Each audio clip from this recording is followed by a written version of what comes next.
পৃথিবীতে এমন কিছু ঘটনা ঘটে যা আমাদের মানুষের চিন্তাশক্তির বাইরে।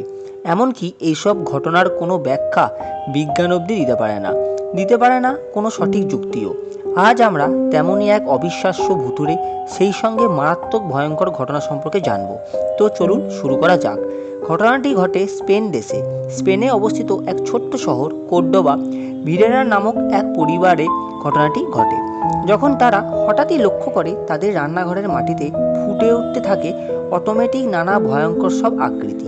1971 সালের 23শে আগস্ট ঘটা গরমের সময় ঘটনাটি গোটা কোর্ডোবা শহরে বাসিন্দাদের মনে আতঙ্কের সৃষ্টি করে। পিরেরা পরিবারের সবথেকে বয়স্ক মহিলা অন্যান্য স্বাভাবিক দিনের মতো রান্নাঘরে কাজ করছিলেন। তারা পাশে কিছু বাচ্চা ছেলে মেয়ে নিজেদের মতো করে খেলাধুলা করছিল।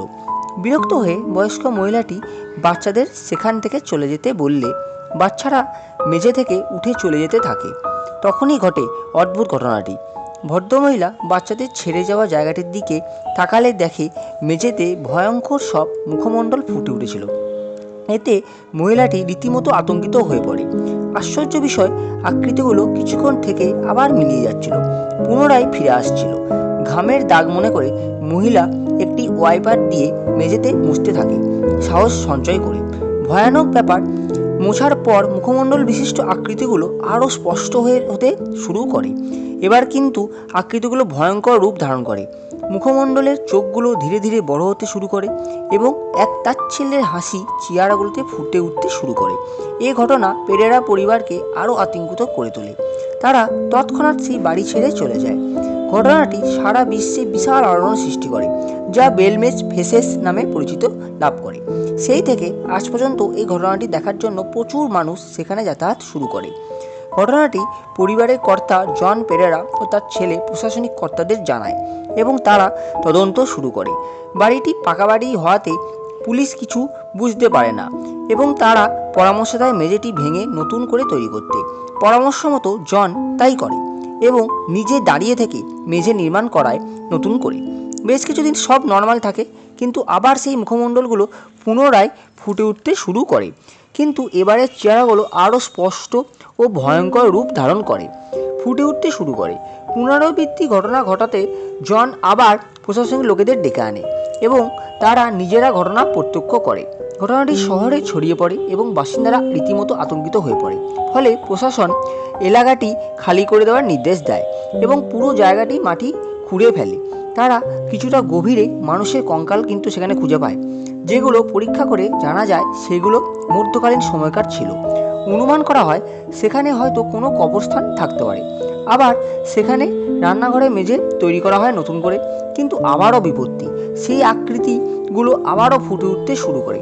এবার আকৃতিগুলো আরও ভয়ঙ্কর রূপ স্পষ্টভাবে ফিরে এসেছিল, যা দেখে পুরুষ মহিলা তা অনায়াসে জানা যাচ্ছিল। তবে চেহারাগুলো মেঝেতে ফুটে ওঠা ছাড়া আর কোনো ক্ষতি করেনি কারো। তবে পেরেরা পরিবার দাবি করে 30 বছর পার হলেও মুখমণ্ডল যায়নি এবং আলাদা আলাদা রূপে ফিরে আসতো। 30 বছরও ঘটনা বন্ধ না হওয়াতে এবার বিজ্ঞানীরা আসতে শুরু করে। জায়গাটি সিল করে তা পরীক্ষা নিরীক্ষা করা শুরু হয়। তারা জানায় চেহারা ফুটে ওঠার সময় ওই জায়গায় এমন কোনো রাসায়নিক পদার্থ থাকে না যার ফলে এগুলো ফুটে উঠবে। কিছু বিজ্ঞানীদের মতে এটি এক প্রকার ফটোগ্রাফিক্যাল ফেনোমেনন ছিল। এইগুলো কোনো ব্যক্তির অবচেতন মনে চলা কোনো আকৃতি অনুসারে বাইরের জগতের কোনো ফটোগ্রাফি প্লেট বা অন্য কোনো মাধ্যমে আপনা আপনি রহস্যময়ভাবে ফুটে ওঠে। এই কনসেপ্ট প্রথম 1913 সালে এসেছিল, যেটিকে আজকাল প্রজেক্টেড থার্মোগ্রাফি বলা হয়ে থাকে। বিজ্ঞানীদের মতে ওই বয়স্ক মহিলা তার অবচেতন মনে মেঝেতে এইসব আকৃতি বানিয়ে থাকতে পারে।